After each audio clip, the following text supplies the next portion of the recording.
Assalamualaikum warahmatullahi wabarakatuh. Perkenalkan, saya Isi Agus Manifi dengan NIM 3333240062 dari kelompok 14 Praktikum Statistika 2. Nah, pada kali ini saya akan menyelesaikan tugas mingguan dari modul 4, yaitu Analysis of Variance atau ANOVA. Nah, di sini langsung saja kita masuk ke soal pertama, yaitu PT Evalion merupakan perusahaan manufaktur yang memproduksi komponen baja untuk industri konstruksi. Nah, perusahaan memiliki 4 mesin pemotong baja yang digunakan dalam proses produksi. Manajemen ingin mengetahui apakah terdapat perbedaan rata-rata antara waktu pemotongan antar mesin tersebut. Nah, pengamatan waktu pemotongan atau dalam detik itu dilakukan selama 5 hari dan diperoleh data sebagai berikut. Nah, dengan menggunakan ANOVA satu arah pada taraf signifikan 5%, tentukan apakah terdapat perbedaan signifikan waktu pemotongan antar mesin. Nah, di sini kita diminta untuk menggunakan ANOVA untuk melihat apakah terdapat perbedaan signifikan antara waktu pemotongan antar mesin. Nah, langkah pertama itu kita harus mendefinisikan pengujian hipotesisnya karena di sini kan kita akan melihat apakah dia itu ada perbedaan atau enggak. Jadi di sini tuh untuk ujian hipotesisnya sendiri itu ada H0 itu yang mana H0 itu tidak terdapat perbedaan rata-rata atau semua rata-ratanya sama. Nah, terus untuk H1 itu adalah setidaknya ada satu variasi dari waktu pemotongan yang berbeda. Nah, di sini kita akan langsung menyelesaikan menggunakan software RStudio. Nah, sebelum kita lanjut ke RStudio, kita harus membuat tabel yang diketahui di soal tadi atau data-datanya tadi ke dalam Excel. Nah, seperti ini. Jadi, kita bikin dua kolom, yang dimana kolom pertama itu adalah hari pengamatan dan kolom kedua itu adalah waktu pemotongan. Yang dimana di sini ada berturut-turut ya, hari satu, lalu sampai hari 5. Nah, setelah itu baru kita lanjut ke RStudio. Nah, baik. Di sini saya sudah membuka studionya dan saya juga sudah memasukkan sintaks-sintaksnya. Nah, sebelum itu yang perlu diperhatikan ketika ingin menyelesaikan menggunakan RStudio, kita harus menyimpan file RStudio ini di satu folder yang sama dengan folder si Excel tadi. Nah, biar dia tuh bisa nanti membaca file Excel yang sudah kita buat. Nih, seperti ini ya. Ini adalah tandanya kalau dia sudah memasukkan, kalau dia sudah satu folder, nanti dia akan muncul si file Excel-nya di sini, ini XLSX. Nah, oke, lanjut. Di sini penjelasan pertama kita akan menginstal package terlebih dahulu, yang dimana di sini package-nya tersebut itu ada dua, yang mana itu adalah install package read XL dan juga car, yang dimana untuk fungsi package read XL ini sendiri itu untuk menginstal package read XL-nya yang digunakan untuk membaca data dari file Excel yang kita masukkan tadi. Nah, untuk package car ini sendiri itu fungsinya untuk menganalisis regresi dan pengujian asumsi statistik khususnya pada ANOVA. Nah, di sini langsung saja kita run dan juga kita akan mengaktifkan package-nya setelah kita install. Nah, setelah kita menginstal package dan mengaktifkan package-nya, kita akan menginput data Excel yang sudah kita bikin tadi ke dalam RStudio-nya dengan menggunakan sintaks ini. Nah, di sini kita masukkan read XLXX, yang dimana di sini kita masukkan judul filenya, nama filenya, karena tadi saya membuat nama filenya itu adalah Tuming Modul 4 Statis. Pokoknya ini harus sesuai sama judul file dari Excel-nya. Nah, untuk sheet ini, karena tadi soal yang pertama itu tabelnya berada di sheet 1. Nah, di sini langsung saja kita run. Nah, selanjutnya kita akan mendefinisikan variabel faktor dan dependennya. Nah, di mana di sini untuk variabelnya itu ada hari pengamatan dan waktu pemotongan. Di sini kita masukkan juga, yang mana di sini ada hari pengamatan sesuai dengan nama di tabel di judul tabel di Excel yang tadi.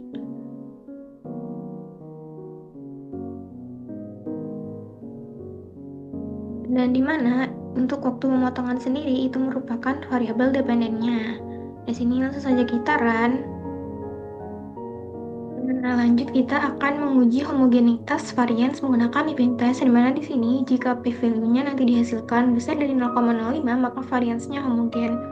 Nah, di sini eh, karena kenapa pakai 0,05? Karena tadi di soal dia menggunakan taraf signifikan yaitu sebesar 5%, yang mana jika kita ubah ke desimal itu adalah 0,05. Nah, di sini langsung saja kita run.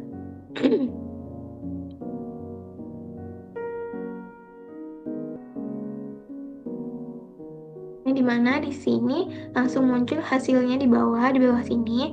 Yang dimana di sini untuk P value-nya sendiri dihasilkan 0,9733, yang mana itu besar dari 0,05, sehingga dapat disimpulkan bahwa H0-nya diterima, yang berarti tidak terdapat perbedaan variansi, tidak terdapat perbedaan rata-rata pemotongan antar mesin.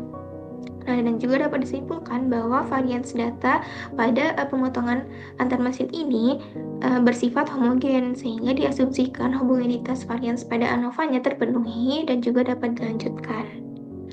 Nah, lanjut kita akan menguji normalitas pergerakan Shapiro-Wilk. Dimana di sini jika P value-nya lebih besar dari 0,05 maka datanya itu terus berdistribusi normal. Di sini langsung saja kita run.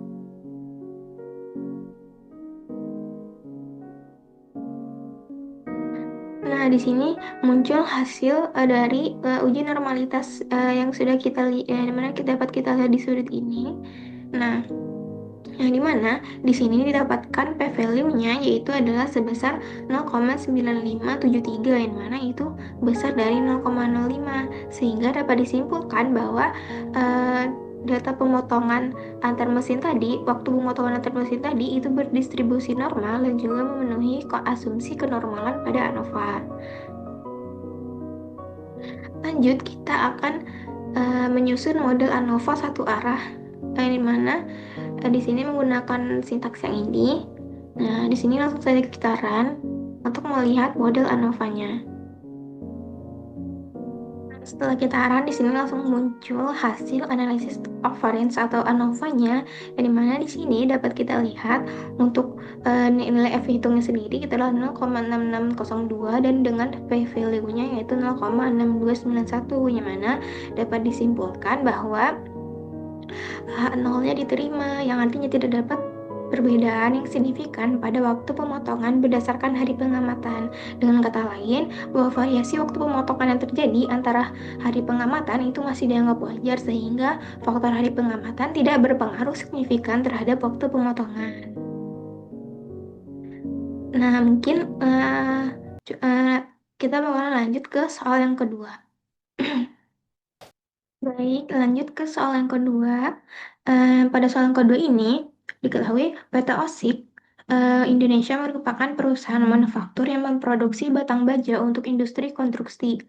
Nah, perusahaan menerapkan beberapa metode perlakuan panas serta variasi suhu pemanasan untuk meningkatkan kekuatan tarik baja. Nah, manajemen ingin mengetahui apakah metode perlakuan panas, suhu pemanasan, dan interaksi keduanya berpengaruh terhadap kekuatan tarik baja atau MPa. Nah, di sini sudah ada tabelnya. Lalu dengan menggunakan analisis ANOVA 2 arah pada tingkat signifikan 5%, tentukan bagaimanakah kesimpulan mengenai efek utama dan interaksi antar variabel. Jadi di sini karena dia menggunakan ANOVA 2 arah dan juga di sini banyak definisinya, sehingga kita akan mendefinisikan beberapa definisi hipotesisnya. Nah, karena tadi dia tuh terdapat beberapa definisi dan juga dia tuh menggunakan ANOVA 2 arah di sini. Untuk hipotesisnya sendiri itu ada beberapa, yang mana di sini untuk definisi hipotesis faktor A, yang mana itu merupakan metode perlakuan panas. Yang dimana tadi metode perlakuan panasnya itu ada annealing, normalizing, dan quenching. Nah, di sini untuk H0-nya atau hipotesis nolnya itu tidak terdapat perbedaan rata-rata antara kekuatan tarik baja dengan metode perlakuan panas. Lalu untuk H1 itu terdapat perbedaan rata-rata minimal 1 dengan metode perlakuan panasnya. Nah, lalu untuk definisi hipotesis yang kedua itu untuk suhu pemanasan, yang dimana H0-nya itu tidak terdapat perbedaan rata-rata kekuatan tarik baja dengan tingkat suhu pemanasan. Nah, untuk H1-nya itu terdapat perbedaan rata-rata antara kekuatan tarik baja dengan minimal 1 tingkat suhu pemanasan. Nah, untuk hipotesis yang ketiga itu adalah interaksi antara metode perlakuan panas dengan suhu pemanasan. Yang dimana H0-nya di sini itu tidak terdapat interaksi antara metode perlakuan panas dengan suhu pemanasan terhadap kekuatan tarik baja. Dan juga untuk K1-nya itu terdapat interaksi antara metode perlakuan panas dan suhu pemanasan terhadap kekuatan tarik baja.